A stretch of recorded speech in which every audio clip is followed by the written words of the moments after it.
તો આજે આપણે ગુપ્ત યુગ વિશે વાત કરવાની છે. છેલ્લે આપણે આજથી 3 સોમવાર પહેલા જ્યારે વાત કરી ત્યારે મૌર્ય અને ગુપ્ત સામ્રાજ્ય વચ્ચેનો જે સમય હતો ભારતનો એના વિશે આપણે વાત કરી હતી. હવે આજે જે આપણે વાત કરવાની છે પ્રાચીન ભારતનું બીજું સામ્રાજ્ય. પ્રાચીન ભારતનું પ્રથમ સામ્રાજ્ય એ મૌર્ય સામ્રાજ્ય હતું અને પ્રાચીન ભારતનું બીજું જે સામ્રાજ્ય રચાયું અથવા તો અસ્તિત્વમાં આવ્યું એ ગુપ્ત સામ્રાજ્ય હતું. અને બંનેમાં સિમિલારિટી એટલે કે સમાનતા ઘણી બધી છે, એટલે યાદ રાખવામાં થોડીક અગવડ પડે એવું બને, પણ એ થોડીક મહેનત કરવાની થાય તો એ કરી લેવાની. તો ભારતના જે બંને સામ્રાજ્યો બન્યા પ્રાચીન ભારતમાં એ બંને મગધમાં જ બન્યા, એટલે કે બંને સામ્રાજ્યો એ મગધ સામ્રાજ્ય તરીકે ઓળખાયા, પણ પછી એની ઓળખ આ રીતે થઈ કે મૌર્ય સામ્રાજ્ય અને ગુપ્ત સામ્રાજ્ય. પણ બંને અસ્તિત્વમાં આવ્યા મગધ.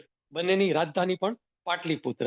અલબત્ત ગુપ્તોના સમયમાં ખાસ કરીને ચંદ્રગુપ્ત બીજો, જેને આપણે વિક્રમાદિત્યના નામથી જાણીએ છીએ, એના સમયમાં પાટલીપુત્રની સાથે ઉજ્જૈનને બીજી રાજધાની બનાવવામાં આવી હતી. એટલે ગુપ્ત યુગમાં રાજધાની બે બની હતી, એક પાટલીપુત્ર અને ઉજ્જૈન. ઉજ્જૈન બન્યું એટલે પાટલીપુત્ર રાજધાની તરીકે ચાલુ જ રહ્યું હતું. એ લોકોએ બે રાજધાની રાખેલી. તો એ રીતે એ એટલો તફાવત છે. બાકી તો સ્થાપકની રીતે પણ યાદ રાખવામાં તકલીફ પડે એવું છે કે ગુપ્ત સામ્રાજ્યનો સ્થાપક એ ચંદ્રગુપ્ત ગુપ્ત છે અને મૌર્ય સામ્રાજ્યનો સ્થાપક એ ચંદ્રગુપ્ત મૌર્ય છે. એટલે બંનેનો સ્થાપક એ ચંદ્રગુપ્ત જ છે, પણ એક ચંદ્રગુપ્ત ગુપ્ત એમ બોલાય અને મૌર્ય સામ્રાજ્યનો જે સ્થાપક હતો એને ચંદ્રગુપ્ત મૌર્ય તરીકે આપણે ઓળખીએ છીએ. પ્રાચીન ભારતમાં ગુપ્ત જે સામ્રાજ્ય હતું એ ભારતના સુવર્ણ યુગ તરીકે જાણીતું બન્યું છે. પ્રાચીન ભારતનો સુવર્ણ યુગ એ ગુપ્ત સમયમાં આવ્યો હતો, જ્યારે ભારત આર્થિક અને સાથે સાથે વૈજ્ઞાનિક, સાહિત્યની દ્રષ્ટિએ અને કલા શિલ્પની દ્રષ્ટિએ ઘણું સમૃદ્ધ બન્યું હતું. અને પ્રથમ વખત એ ભારતમાં સુવર્ણ યુગ આવ્યો હતો એમ માનવામાં આવે છે. અલબત્ત સામાજિક રીતે થોડીક પડતી થઈ હતી, એટલે કે સામાજિક રીતે એ યુગ સુવર્ણ યુગ નહોતો. સામાજિક દ્રષ્ટિએ એ યુગમાં થોડીક પડતી થઈ હતી, કારણ કે સતી પ્રથાની શરૂઆત મોટા પાયે એ ગુપ્ત સામ્રાજ્યમાં થઈ અને જ્ઞાતિ પ્રથા પણ વધારે રૂઢિચુસ્ત એ ગુપ્ત સામ્રાજ્ય દરમિયાન બની. એટલે સામાજિક ક્ષેત્રે ગુપ્તોનો સમય એ સુવર્ણ યુગ ન કહી શકાય, પણ આર્થિક, વૈજ્ઞાનિક, સાહિત્યિક એ બધા ક્ષેત્રમાં ગુપ્તોનો યુગ એ સુવર્ણ યુગ હતો. અને કદાચ એવું બની શકત કે જો ગુપ્તો ઉપર જે છેલ્લે એક આક્રમણ થયું, હુણ જાતિનું આક્રમણ, જેણે ગુપ્ત સામ્રાજ્યને સમાપ્ત કર્યું, એ જો ન થયું હોત તો સંભવ છે કે યુરોપમાં જે બધી શોધો થઈ 13મી સદી પછી એ ભારતમાં વહેલી થઈ જાત.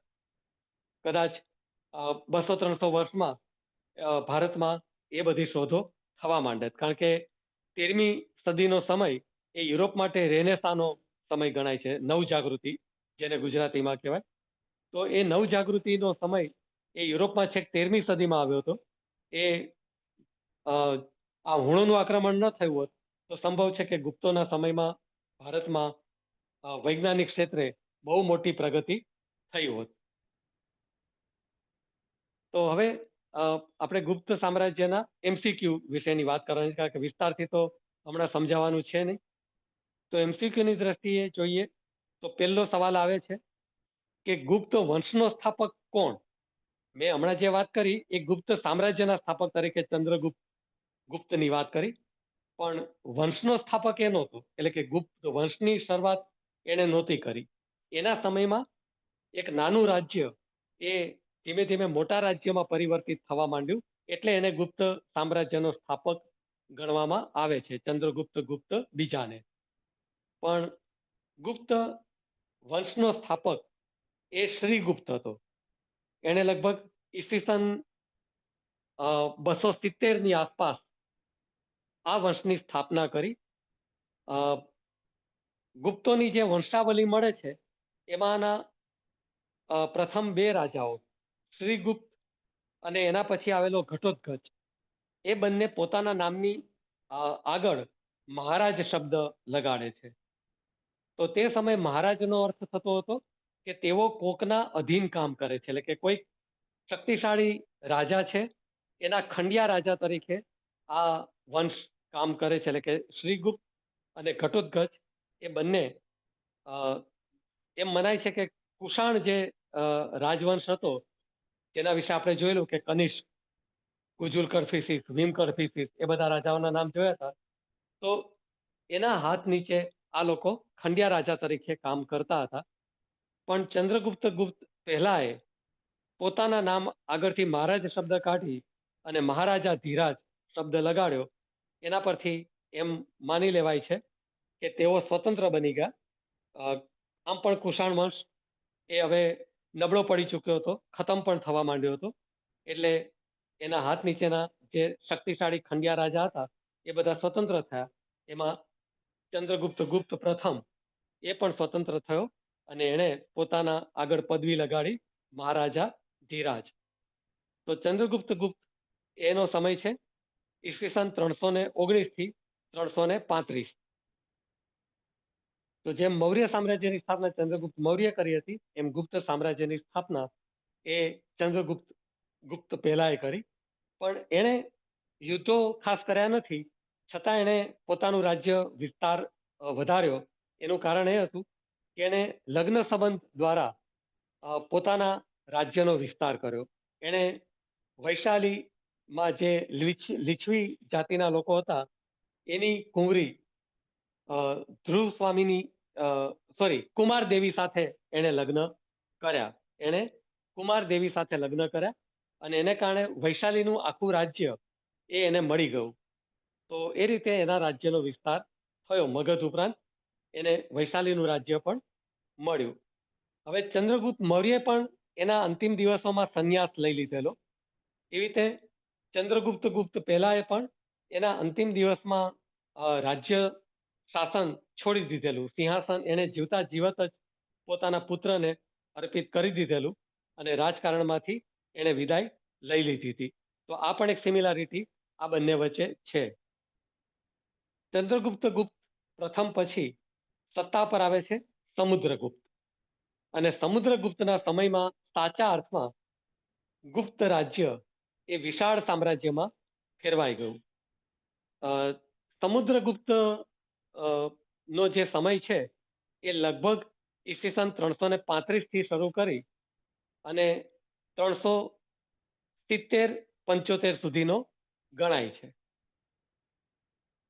કેટલીક જગ્યાએ જે ગુપ્તોની વંશાવલી મળે છે એમાં ચંદ્રગુપ્ત ગુપ્ત પ્રથમ અને સમુદ્રગુપ્ત વચ્ચે એક રાજાનું નામ આવે છે જેનું નામ છે કાચ. પણ ઘણા ઇતિહાસકારો માને છે કે કાચ એ સમુદ્રગુપ્તનું જ બીજું નામ હતું, એટલે વચ્ચે કોઈ રાજા આવ્યો નથી. તો સમુદ્રગુપ્ત જ ચંદ્રગુપ્ત ગુપ્ત પછી રાજા બને છે એવું ઇતિહાસકારો માને છે. સમુદ્રગુપ્ત ગુપ્ત પ્રથમ એમાં તો એક જ સમુદ્રગુપ્ત થયો, તેમાં પ્રથમ લગાડવાની જરૂર નથી.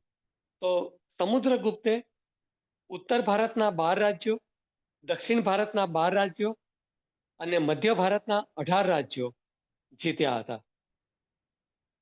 એ ઉપરાંત એણે બંગાળ અને પંજાબના પ્રદેશોના પણ કેટલાક રાજ્યો જીત્યા હતા.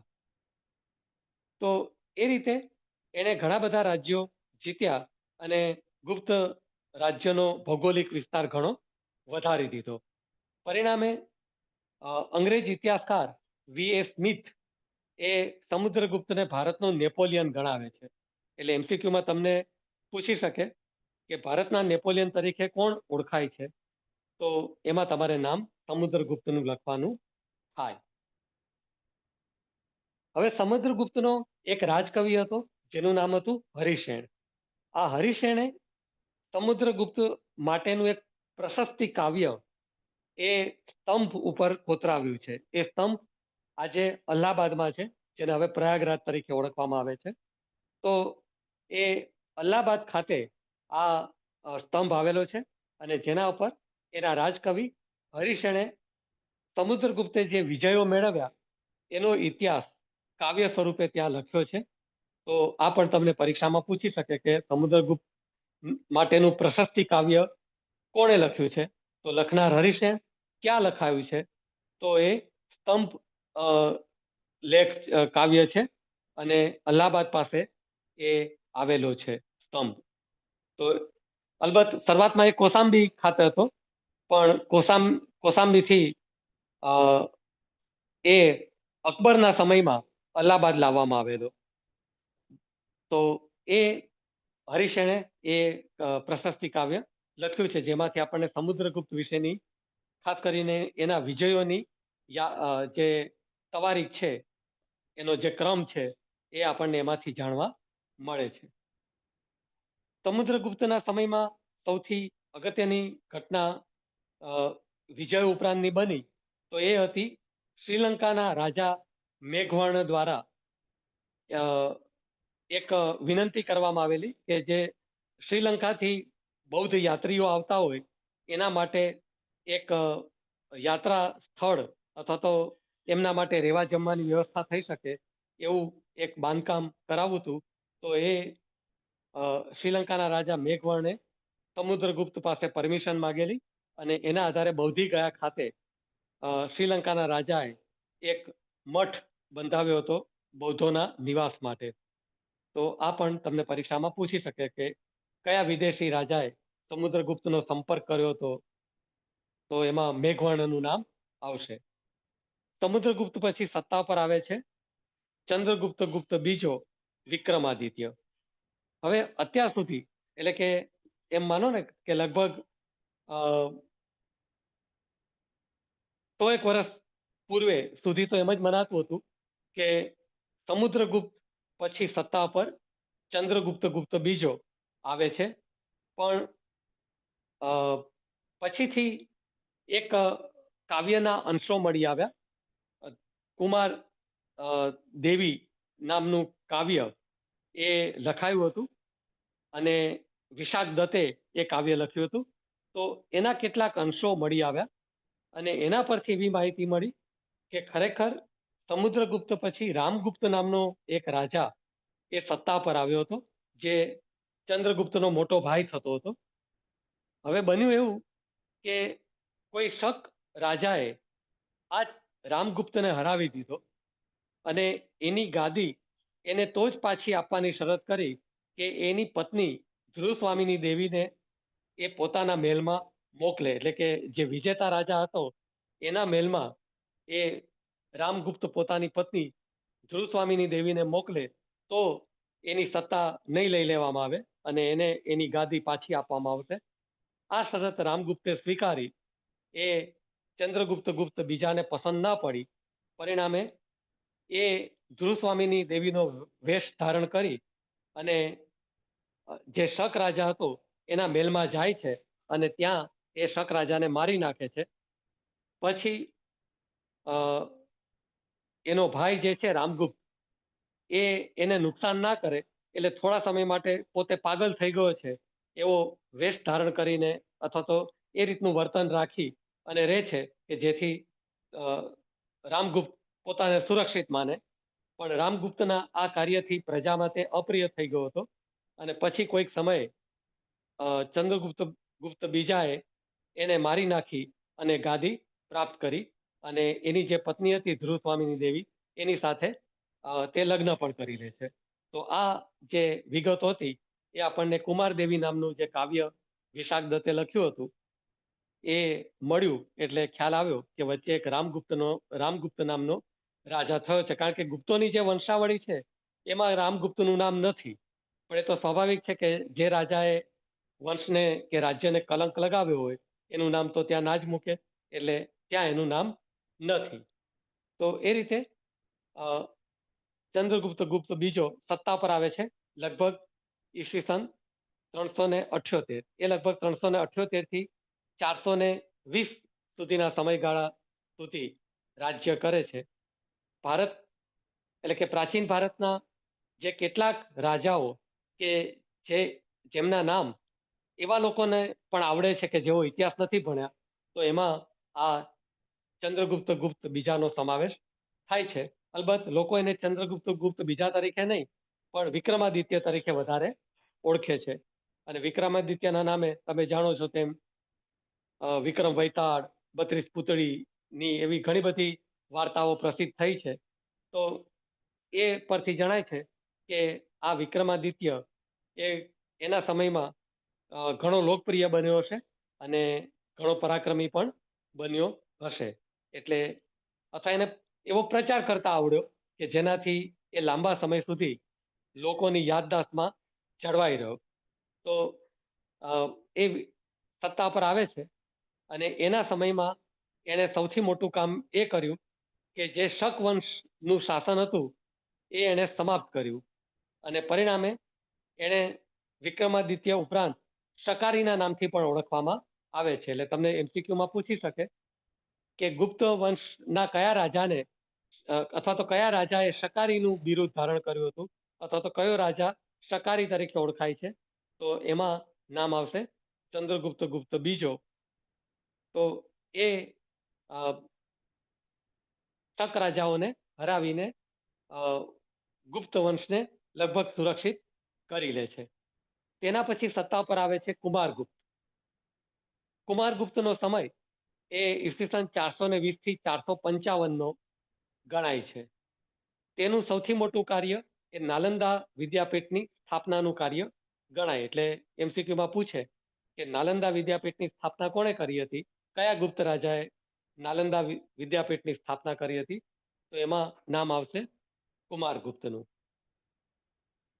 કુમારગુપ્ત પછી સત્તા પર આવે છે સ્કંદગુપ્ત, જેનો સમય છે ઈસવીસન 455 થી 468.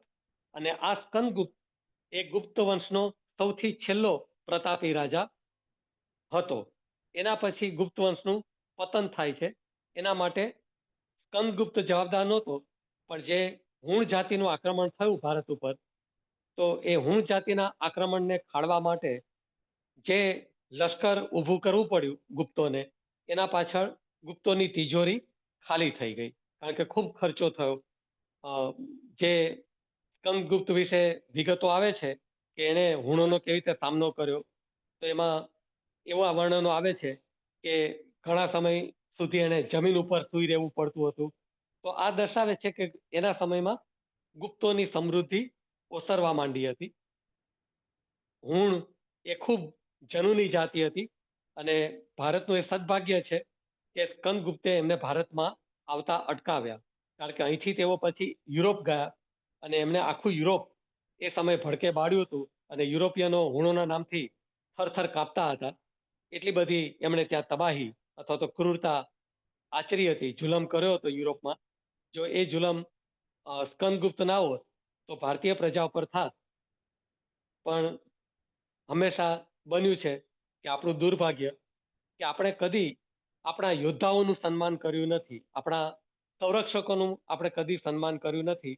સિકંદરના સમયમાં પણ આપણે વાત થઈ હતી કે સિકંદરને આટલી બધી ફાઇટ આપી ભારતીયોએ, તેમાં કયા યોદ્ધા હતું અથવા કયા વીર સૈનિકો હતા, એના કોઈ નામ એ ભારતીય ગ્રંથકારોએ લખ્યા નથી. એમ સ્કંદગુપ્તે આટલા મોટા પાયે ભારતનું રક્ષણ કર્યું, તો એના વિશે પણ તે સમયના ગ્રંથકારોએ કોઈ નોંધ લીધી નથી. અને તેના સેનાપતિઓ કોણ હતા કે કેવી રીતે એને હુણોનો સામનો કર્યો, એની કોઈ વિગત એ ભારતીય ગ્રંથોમાં એટલે કે સ્કંદગુપ્તના સમયની પણ મળતી નથી. એટલે આ આપણું દુર્ભાગ્ય છે કે આપણે આપણા સંરક્ષકો, આપણા ઉદ્ધારકો એને યાદ રાખતા નથી કે એની ઇતિહાસમાં નોંધ લેતા નથી. પણ સ્કંદગુપ્તે ખૂબ મોટું કામ કર્યું હતું એ ચોક્કસ છે, કારણ કે યુરોપમાં જે ત્રાસ એ આ હુણોએ વર્તાવ્યો હતો એની વિગતો પરથી સમજાય છે કે ભારતમાં એમણે શું ના કર્યું હતું. અલબત્ત થોડા હુણો એ ભારતમાં રહી ગયા હતા, કારણ કે એક મિહિર ગુલ નામનો શાસક એ હુણ શાસક તરીકે ભારતમાં જાણીતો છે. અને એક લેક્ચરમાં મેં તમને કહેલું કે આપણે ગુજરાતી પ્રજા એ ખરેખર હુણ જાતિની જ એક પ્રજાતિ છીએ. એટલે કે મોટાભાગના ગુજરાતીઓ એ હુણ જાતિમાંથી ઉતરી આવ્યા છે. એ એમ ઇતિહાસકારો કે નૃવંશ શાસ્ત્રીઓ માને છે. તો એ રીતે સ્કંદગુપ્ત એ ગુપ્ત વંશનો છેલ્લો શક્તિશાળી પ્રતાપી રાજા હતો. તેના મૃત્યુ પછી ગુપ્ત વંશનું જે સામ્રાજ્ય હતું એ વેરવિખેર થઈ ગયું અને લગભગ 100 વર્ષ બાદ ઈસવીસન 540-50ની વચ્ચે છેલ્લો ગુપ્ત શાસક વિષ્ણુગુપ્ત એ પણ સમાપ્ત થઈ ગયો. તો આ રીતે ગુપ્ત વંશ એ ભારતમાં બીજું સામ્રાજ્ય સ્થાપવામાં સફળ રહ્યો હતો. હવે પરીક્ષામાં તમને ગુપ્ત વંશ વિશે બહુ નહીં પૂછાય. એનું કારણ એ છે કે એ સમયે જે પ્રગતિ સાહિત્ય, વિજ્ઞાન, કલા એ બધા ક્ષેત્રોએ થઈ હતી અને એમાં એટલા બધા નામ અને એટલી બધી MCQ માટેની માહિતી છે કે ગુપ્ત રાજાઓ વિશે બહુ પૂછવાનું મન એ પરીક્ષકને ન થાય એ સ્વાભાવિક છે. તો પ્રથમ આપણે સાહિત્ય ક્ષેત્ર વિશે વાત કરીશું કે ગુપ્તોના સમયમાં ખાસ કરીને ચંદ્રગુપ્ત ગુપ્ત બીજાના સમયમાં એના દરબારમાં 9 રત્નો એટલે કે 9 વિદ્વાનો બેસતા હતા એવું તમે ઘણી વખત સાંભળ્યું હશે. તો આ 9 વિદ્વાનોમાં કેટલાક સાહિત્યકાર હતા. એમાં સૌથી જગવિખ્યાત સાહિત્યકાર એટલે કવિ કાલિદાસ, કે જેના નામે 3 નાટકો, 2 મહાકાવ્યો અને 2 ખંડકાવ્યો બોલે છે. નાટકોમાં અભિજ્ઞાન શાકુંતલ, જે મહાભારતની કથા ઉપર આધારિત છે. માલવિકાગ્નિ મિત્ર, જે શુંગ વંશમાં અગ્નિમિત્ર નામનો એક રાજા થઈ ગયો. એ અગ્નિમિત્ર અને માલવિકાની પ્રેમ કથા છે એ માલવિકાગ્નિ મિત્રમાં છે. અને એવી જ રીતે વિક્રમ ઉર્વશ્ય, તો એ વિક્રમ ઉર્વશ્ય એ કોઈ વિક્રમ નામના રાજા, હવે એમાં ઘણા એવું પણ કહે છે કે આ જ વિક્રમ જે વિક્રમાદિત્ય તરીકે આપણે જાણીએ છીએ, તો એના વિશેની કથા છે. પણ એ વિશે ચોક્કસ નથી વિગત. પણ ટૂંકમાં આ 3 નાટકો એ કવિ કાલિદાસે રચ્યા હતા. 2 મહાકાવ્યો ઋતુ સંહાર અને કુમાર સંભવમ, એ 2 મહાકાવ્ય છે. અને મેઘદૂત અને હજી એક હું ભૂલ્યો, તો એ ખંડકાવ્ય કે નાના કાવ્ય તરીકે ગણી શકાય. તો જે યાદ આવશે હું તમને કહી દઈશ, પણ અત્યારે આટલી કૃતિઓ યાદ રાખી લો: અભિજ્ઞાન શાકુંતલ, માલવિકાગ્નિ મિત્ર, એટલે મિત્ર સંસ્કૃત છેલ્લે મિત્રમ આવશે, માલવિકાગ્નિ મિત્રમ, વિક્રમ ઓરસ્ય, મેઘદૂત, કુમાર સંભવ અને ઋતુ સંહાર. એ ઉપરાંત વિશાખદત્ત નામનો બીજો એક લેખક હતો. એના મુખ્ય 2 નાટકો, જેની આખું નાટક તો નથી મળી આવ્યું, પણ એના કેટલાક અંશો મળી આવ્યા. એ કુમાર દેવી અને બીજું નાટક એ મુદ્રા રાક્ષસ, કે જેમાં મૌર્ય વંશ વિશેની વિગતો આવે છે. એ ઉપરાંત કવિ ભાસ પણ ગુપ્તોના સમયમાં થયો હોય એમ મનાય છે, કારણ કે એના વિશે એટલું ચોક્કસ કહી શકાય એમ નથી, કારણ કે કવિ ભાસનો હજી સાચો સમય જાણી શકાયો નથી. એમ મનાય છે કે ઈસવીસનની 3જી સદીથી ઈસવીસનની 11મી સદી વચ્ચે કવિ ભાસ થયો. પણ ગુપ્તોનો સમય એ સંસ્કૃત સાહિત્યનો સુવર્ણ યુગ હતો, એટલે ઘણા સાહિત્યકારો અને ઇતિહાસકારો એમ માને છે કે ભાસ પણ ગુપ્તોના સમયમાં જ થયો હશે. આ ઉપરાંત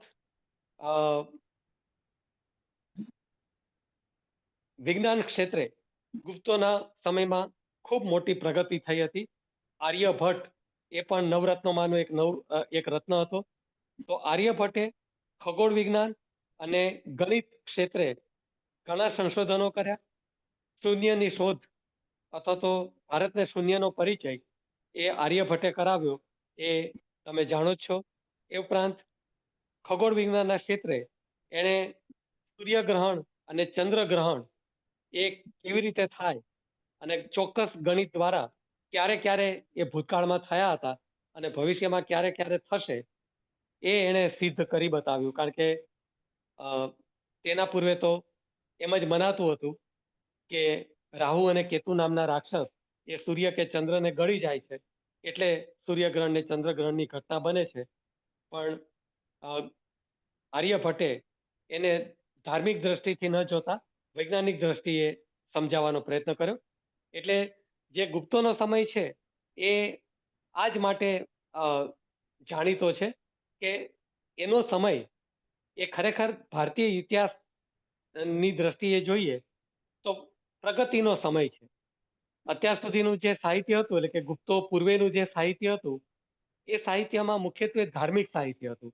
એમાં માણસને સ્થાન મળ્યું નહોતું. જે સાહિત્ય હતું એના પાત્રો એ મોટાભાગે અ, દેવદેવી એ એટલે કે દેવતાઓ કે ઈશ્વર રહેતા હતા. પણ ગુપ્તોના સમયમાં જે સાહિત્ય રચાયું એમાં દેવતાને ઈશ્વરનું સ્થાન એ મનુષ્યએ લીધું.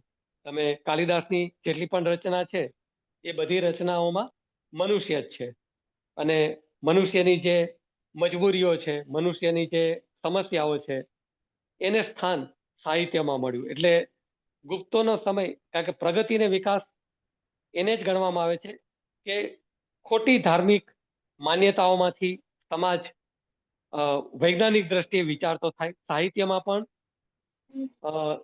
ધર્મને સ્થાને માનવને સ્થાન મળે. તો ગુપ્તોના સમયમાં સાહિત્યમાં પણ મનુષ્યને સ્થાન મળ્યું છે. એટલે એ યુગ એ ભારતનો સુવર્ણ યુગ કહેવાય. અને મેં કહ્યું તેમ જો હુણનું આક્રમણ ન થયું હોત તો ચોક્કસ આગળ બીજા વૈજ્ઞાનિકો પણ થાત. એ ઉપરાંત બીજો એક જ્યોતિષી થઈ ગયો તે સમયમાં એ હતો વરામિહિર. તો વરામિહિર એ ગુપ્તોનો સમયનો એક સારો જ્યોતિષી હતો. એટલે એ પણ ગણિતજ્ઞ હતો. કારણ કે તમે જાણો છો કે જ્યોતિષનું જે વિજ્ઞાન છે એ ગણિત આધારિત છે. એ લોકો જે સાચો જ્યોતિષી હશે એ એમ નહીં કે મને કુદરતે એવી શક્તિ આપી છે કે હું આ બધું જાણું. એ તમને એમ જ કહેશે કે ગણિતના આધારે બધું કહી શકાય. આર્યભટ્ટ વિશે એક ત્રીજી વિગત કહેવાની રહી ગઈ કે આર્યભટ્ટે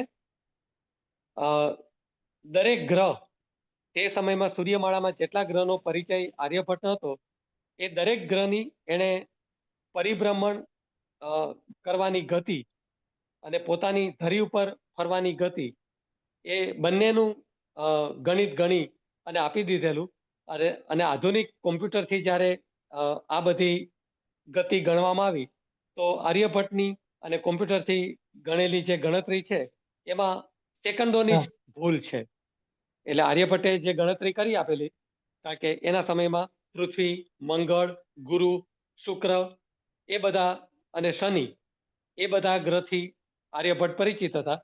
તો એણે સૂર્યની આસપાસ ફરવાની એની ગતિ અને પોતાની ધરી ઉપર ફરવાની ગતિ એની ગણતરી પણ એણે કરી આપી હતી. તો એ અને કોમ્પ્યુટરથી થયેલી ગણતરીમાં થોડીક સેકન્ડોની જ ભૂલ છે.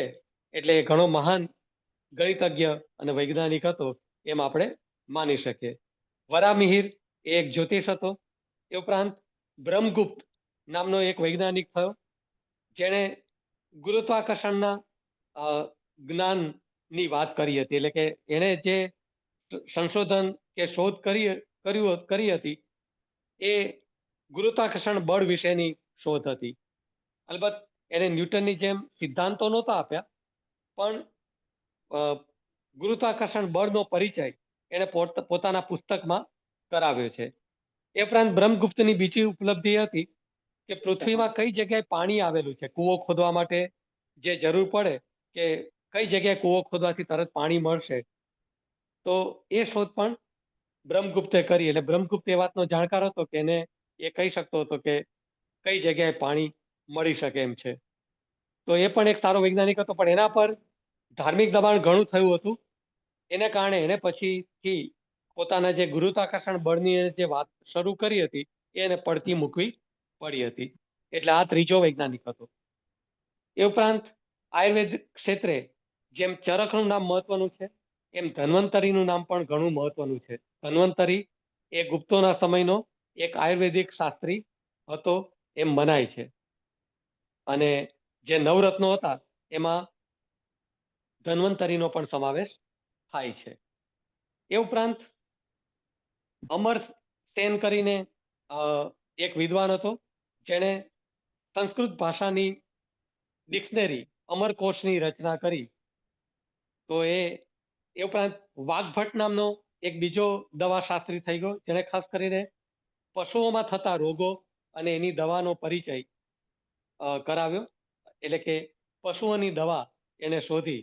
તો વાઘભટ્ટ નામનો પણ એક ગુપ્તોના સમયમાં સારો દવાશાસ્ત્રી કે ડોક્ટર થઈ ગયો, વૈદ્ય થઈ ગયો એમ આપણે કહી શકીએ. હવે કલા, શિલ્પકલા અને સ્થાપત્યની વાત કરીએ તો ગુપ્તોનો સમય જાણીતો છે મંદિરોની સ્થાપના માટે. ગુપ્તોના સમયમાં જ ભારતમાં મંદિરો બનવાનું શરૂ થયું. એ પૂર્વે મંદિરો બન્યા હોય એવી વિગતો હજી સુધી મળી નથી. શક્ય છે કે કાળક્રમે એ નાશ પામ્યા હોય ને હજી સુધી આપણને ન મળ્યા હોય, પણ ગુપ્તોના સમયના થોડા મંદિરો આપણને મળી આવે છે, જે મુખ્યત્વે ઉત્તર પ્રદેશ, મધ્યપ્રદેશ, રાજસ્થાન અને બિહાર ખાતે મળી આવ્યા છે. તે સમયે જે શૈલીનો ઉપયોગ થયો હતો એ નાગર શૈલીનો ઉપયોગ થયો હતો. મંદિર બાંધવા માટે ભારતમાં મુખ્યત્વે 3 શૈલીઓ છે. એમાંની ઉત્તર ભારતના જે મંદિરો બંધાયા છે એ બધા નાગર શૈલીના છે. તો ગુપ્તોએ જે મંદિર બાંધ્યા એ બધા નાગર શૈલીના છે. મૂર્તિ ક્ષેત્રે એટલે કે મૂર્તિ બનાવવા ક્ષેત્રે મુખ્યત્વે 2 શાખાઓ તે સમયે અસ્તિત્વમાં હતી. એક મથુરા શૈલી અને બીજું સારનાથ શૈલી. મથુરા શૈલીની જે મૂર્તિઓ હોય એ રિયલ મૂર્તિઓ હતી, એટલે કે એના હાવભાવ કરુણા હોય કે આનંદ હોય કે ખુશી હોય કે દુઃખ હોય, વેદના હોય, તો એના ભાવોનું નિરૂપણ એના ચહેરાઓમાં કરવામાં આવતું હતું. તો મથુરા શૈલીની મૂર્તિઓ ઘણી મળી આવી છે અને ઉપરાંત સારનાથ શૈલીની મૂર્તિઓ પણ ભારતમાંથી મળી આવી છે. તો આ રીતે ગુપ્તોનો સમય એ સાહિત્ય, વિજ્ઞાન અને કલા ક્ષેત્રે પણ પ્રગતિનો સમય હતો. ગુપ્તોના સમયમાં જ મહાભારત અને રામાયણ એનું પણ એક રીતે કહીએ તો ફરી સંપાદન થયું અને એ છેલ્લું સંપાદન હતું. એટલે કે ગુપ્તોના સમયમાં મહાભારત અને રામાયણ જે રચાયું એ છેલ્લું સંપાદન હતું, પણ એના સમયમાં જ આ રચાયું હોય, એટલે કે સંપાદિત થયું હોય એમ મનાય છે. એ ઉપરાંત વાત્સાયન નામના એક ઋષિ એ સમય થયા, જેમણે કામસૂત્રની રચના કરી અને નારદ સ્મૃતિ, શુક્ર નીતિ, ભરથરી નીતિ, આ બધા જે પુસ્તકો છે એની રચના પણ ગુપ્તોના સમયમાં થઈ એમ મનાય છે. તો આ બધા પરથી આપણે સમજી શકીએ કે ગુપ્તોનો સમય એ ખરેખર ભારતનો સુવર્ણ યુગ હતો. આર્થિક દ્રષ્ટિએ તો ગુપ્ત સામ્રાજ્ય ખૂબ સમૃદ્ધ હતું. ગુપ્તોના સમયમાં એક ચીની યાત્રાળુ, એટલે ખાસ કરીને ચંદ્રગુપ્ત બીજો, વિક્રમાદિત્ય, એના સમયમાં એક ચીની યાત્રાળુ ભારતના પ્રવાસે આવ્યો હતો, જેનું નામ હતું ફાયાન. આ ફાયાન 3 વર્ષ સુધી પાટલીપુત્રમાં રહ્યો હતો અને એ દરમિયાન એ ત્યાં સંસ્કૃત ભાષા શીખવા માટે રહ્યો હતો. એટલે 3 વર્ષ એ પાટલીપુત્રમાં રહ્યો હતો અને એને પણ ગુપ્ત સામ્રાજ્ય સમયની ભારતીય પ્રજાની સ્થિતિ એની વિગતો લખી છે. અલબત્ત ફાયાને એક વખત પણ પોતાના ગ્રંથમાં એ તે સમયના ગુપ્ત રાજાનું નામ લખ્યું નથી. એને તે સમયની પ્રજાની સ્થિતિ અને સમાજની સ્થિતિ, ખાણીપીણી, એ બધા વિશે વિગતો આપી છે, પણ એણે રાજાનું નામ લેવાનું યોગ્ય માન્યું નથી. કારણ કે આ જે ચીની યાત્રાળુઓ આવ્યા હતા એનો મુખ્ય હેતુ બૌદ્ધ ધર્મનો અભ્યાસ હતો. એટલે લોકો ધાર્મિક હતા, એટલે એમને દુનિયાવી બાબતો સાથે ખાસ કંઈ લેવા દેવા હતી નહીં. એટલે એમણે દુનિયાવી બાબતોનું બહુ વર્ણન નથી કર્યું, પણ તેમ છતાં એમણે ગુપ્ત સમયના સમાજ, એમની રહેણી કરણી, રીત રિવાજો અને ખાણીપીણીનો ઉલ્લેખ કર્યો છે. તો ફાયાન તમને એમસીક્યુમાં પૂછી શકે કે ગુપ્તોના સમયમાં કયો ચીની યાત્રાળુ આવ્યો હતો, તો એમાં તમારે નામ લખવાનું થશે ફાયાન. અને કોના સમયમાં આવ્યો હતો, તો વિક્રમાદિત્ય ચંદ્રગુપ્ત ગુપ્ત બીજાના સમયમાં. તો બસ આ રીતની વિગતો એ ગુપ્ત વંશ વિશે હતી, એના સામ્રાજ્ય વિશે હતી. હવે રેકોર્ડિંગ બંધ કરી દો.